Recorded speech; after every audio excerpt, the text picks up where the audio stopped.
there anything you can think of that would be your wildest overseas story that if you were like catching up with somebody, let's say you and I graduated the same year, and I was unaware of what you were doing for, the last, I guess, what, six, almost 7 years now, and you're like, all right, this one time in Sweden, you wouldn't believe this, or in Bulgaria, you wouldn't believe this. I'm not sure if there's one that you have. There is one. It's actually kind of a crazy story. During my time in Belgium, it was like kind of like after COVID, or I don't know if it was after COVID. It was sometime in the season. All I know is like this might not be like it was just a crazy story for me because all I know is I'm like, kind of just chilling in my room, relaxing. And I get like a text, and I'm like, they're like, "Where are you?" And it's like from like the GM and like the coach. They're like, "What are you doing?" And I'm like, "Nothing. I'm in my room."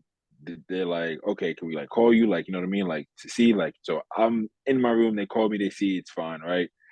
And so they're like, "Yeah, one of the team cars is like on the side of the road, like flipped upside down. Like, do you know what's going on?" And I'm like, "Nah, I've been here all night." Like, so at this point, I'm just like, "Okay, what's going on? What's this about?" So,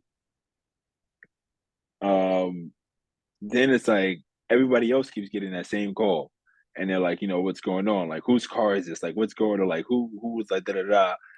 And I think that probably was like the craziest story because one of the team cars was like on the side of the road. I think I don't like, it was like on the side, like the car had been like abandoned.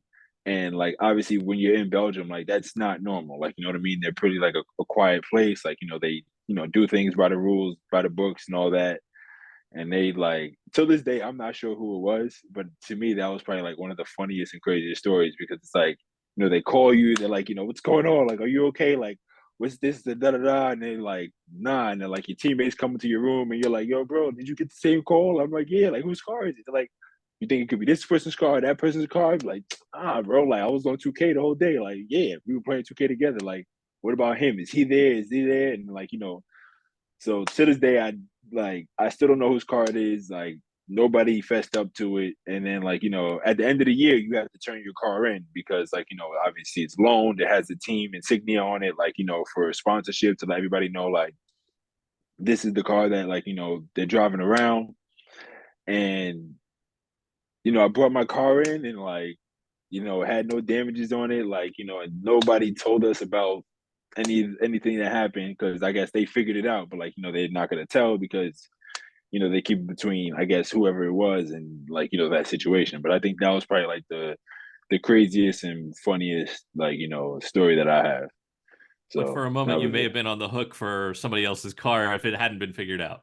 Absolutely, because like you know what I mean. Like but it's also because each of our cars, like your name is you sign up for it, so the license plate they check it, and they're like, yeah, like what's going on, like this, that, and the third, and it's like we don't know, and I'm just like, oh shit, I hope y'all figure it out, but Best luck, meanwhile, it's I'm not gonna me. just exactly that's it. Hello, and thanks for watching. Be sure to give the video a like, and you can watch more videos over here. You can also click subscribe over here so you're notified when we have new content here on Expat Hoops.